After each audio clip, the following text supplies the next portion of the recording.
Peoples party का कोई credit नहीं है इसमें? किसमें? भुट्टो साहब का कोई क्रेडिट नहीं है? नहीं, धमाके तो नवाज शरीफ ने किए ना। शुरुआत किसने, बुनियाद किसने डाली? देखिए, तकमील किसने की, उस दिन धमाके किए किसने? आप मेरी बात समझें, वो क्रेडिट आप नवाज शरीफ से नहीं छीन सकते, शदीद कोशिश के बावजूद। मैं तो बिल्कुल, मैं कह रही हूं डॉक्टर अब्दुल कदीर साहब से भी ज्यादा क्रेडिट नवाज शरीफ साहब का। वैसे तो जाओ लाख ने भी फिर 8वीं प्रोग्राम आगे बढ़ाया, फिर तो जो आता रहा उसने बढ़ाया, लेकिन उस दिन धमाके करना एक फैसला था। देखें, अब मई बड़ा इंपॉर्टेंट हो गया पाकिस्तान में। एक 9 मई हो गया, खतरनाक, एक 9 मई हो गया, एक 10 मई हो गया, 28 मई, एक 28 मई हो गया। मई तो बड़ा ही इंपॉर्टेंट हो गया। एक कुछ लोग हैं वो 9 मई वाले हैं, और फिर 10 मई का जवाब है 9 मई को कि जी आपने 10 मई को कमाल किया, पाकिस्तान ने शिकस्त दी भारत को, और 10 मई तो हम बिल्कुल नहीं भूल सकते। बुनियानुल मरसूस की कामयाबी का, फील्ड मार्शल आसिम मुनीर की कामयाबी का दिन है, और फिर हम 28 मई नहीं भूल सकते। तो अब ये एक मिक्स एंड मैच सा मई हो गया है, जिसमें 10 और 28 मई भी हैं और 9 मई भी हैं। लेकिन अच्छी बात यह है कि 9 मई के मुल्ज़मान को सज़ाएं मिल रही हैं, 10 मई के फतह के जो जिम्मेदारान हैं उनको मेडल्स मिल रहे हैं, और 28 मई को फैसला करने वालों को खराज तहसीन पेश किया जा रहा है। सबको अपने अपने हिस्से की चीज़ें मिल रही हैं। 9 मई वालों को 27 साल कैद हो रही है, 10 मई वालों को आला एजाज़ात दिए जा रहे हैं, और 28 मई वालों को खराज तहसीन पेश किया जा रहा है। सादा सादा काम चल रहा है इस वक्त मुल्क में। हाँ, जिसने जो बोझा बिया है वही वो काट रहा है। जो फसल जिसने उगाई, जिसने 9 मई की फसल उगाई है वो 9 मई की फसल काट रहा है, जिसने 28 मई की फसल वो 28 मई की फसल काट रहा है, जिसने 10 मई किया वो 10 मई को काट रहा है। हर कोई कब तक है, देखते हैं कब तक, जब तक पाकिस्तान रहेगा तब तक 9 मई, 10 मई और 28 मई की बहस तो रहेगी। ये कैसे ख़त्म हो सकती है? तो ये तो बेसिक बहस हो गई ना पाकिस्तान की, कि पाकिस्तान की 10 मई को कोई नहीं भूल सकता, 28 मई को कोई नहीं भूल सकता, और 9 मई को कोई नहीं भूल सकता।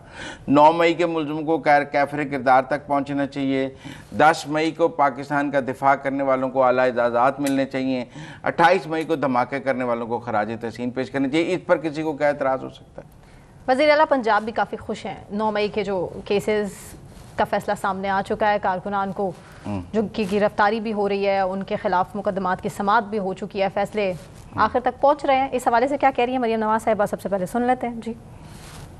जो कौमें अपने शहीदों की कब्रों को रोंदें वो तारीख के कचरे दान में जाके गिरती हैं, और जो कौमें अपने सिपाहियों को, अपने फौजियों को, अपने लॉ इन्फोर्समेंट एजेंसीज को, अपने हीरोज को ऑनर करती हैं, वो सर उठा के इस दुनिया में जीती हैं। आपने वो वाली कौम बनना है।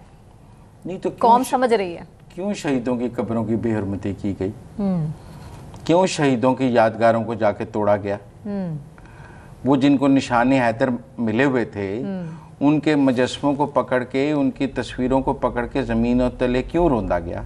कौन थे वो काबिल माफी लोग हैं। आप मेरी बात सुने ना, एक बंदे ने मुल्क के लिए जान दे दी, शहीद हो गया, हमने उसकी यादगार में एक यादगार बनाई। किसका ये दिल हो सकता है, कौन कैसा पाकिस्तानी हो सकता है कि वो उस यादगार को जाके तोड़ देगा? एहतजाज करने निकले थे सब भूल तो नहीं, एहतजाज करने निकले थे तो यादगारों तोड़ देनी है, मुल्क के शोहदा की यादगारें तोड़ देनी है। एहतजाज पागल हो गए हैं। मजम्मत नहीं जितनी की जाए उतनी कम है इसकी तो। थोड़ी देर बाद आप कह देती हैं एहतजाज करने निकले थे, थोड़ी देर बाद आप कह देती हैं एहतजाज करने निकले थे। भाई पागल हो गए थे एहतजाज करते करते, दिमागी तवाज़ुन ख़त्म हो गया था, होशो आवाज़ खो बैठे थे, मुल्क का मुफाद ख़त्म हो गया था, शहीदों की इज्जत ख़त्म हो गई थी, मुल्क के दिफा को ख़त्म कर क्या हो गया था? मतलब आप मेरी बात समझे ना, हो क्या गया था कौन एक जमात को? मुझे तो आज तक नहीं समझ आती कि जो अब मैं देखता हूं कि सरगोदा में शहदा की यादगारों के साथ जो किया गया है, सर शर्म से झुक जाता है। यहां तो मेरा मतलब है अंग्रेजों के मुजस्मे लगे हुए हैं, कोई वो नहीं तोड़ता है।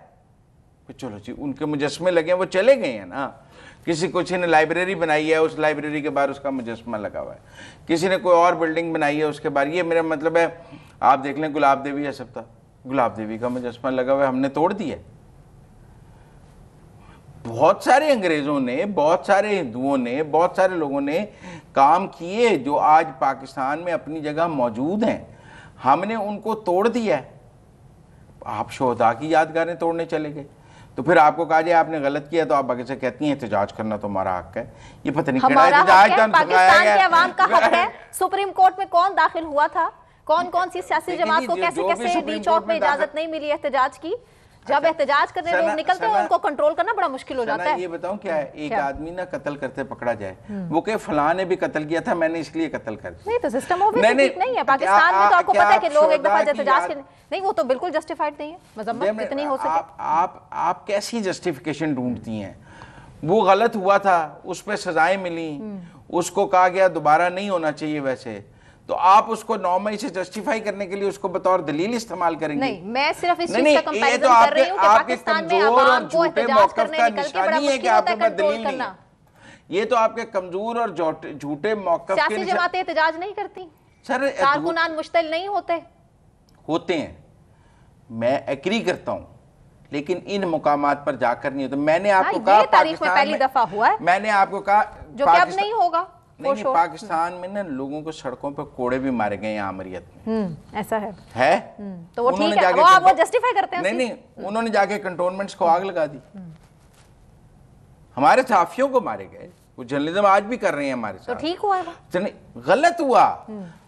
बेनजीर भुट्टो जब आई, उन सब का कर्ज था बेनजीर के ऊपर के उन्होंने भुट्टो के लिए कोड़े खाए, था ना बेनजीर के ऊपर वो कर्ज। वो कर्ज लेकर पाकिस्तान में लैंड की कि लोगों ने उनके लिए कोड़े खाए, लोगों ने जलावत नहीं खाई, लोगों ने कैद काटी, लोगों ने किले काटे। लेकिन इसके जवाब में क्या बेनजीर भुट्टो ने वो किया जो आपने 9 मई को किया? नहीं किया।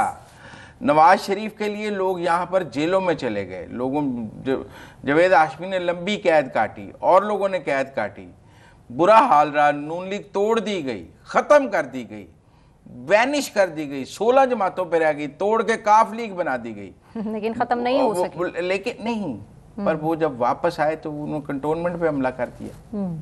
नहीं किया, आप समझें, क्योंकि सियासी जमातों का ये काम नहीं है। वो राय अम्मा बनाती हैं, वो मुसल्ला जद्दोजहद नहीं करती। एस्टेब्लिशमेंट से इख्तलाफात भी करती हैं, तमाम राय अम्मा बनाती हैं, वो लोगों को की राय बनाती हैं कि देखें ये काम गलत है, ये सही है। बंदूक नहीं उठाती सियासी जमात, डंडा नहीं उठाती। ठीक है, ब्रेक लेते हैं ज़मीर साहब, ब्रेक से वापस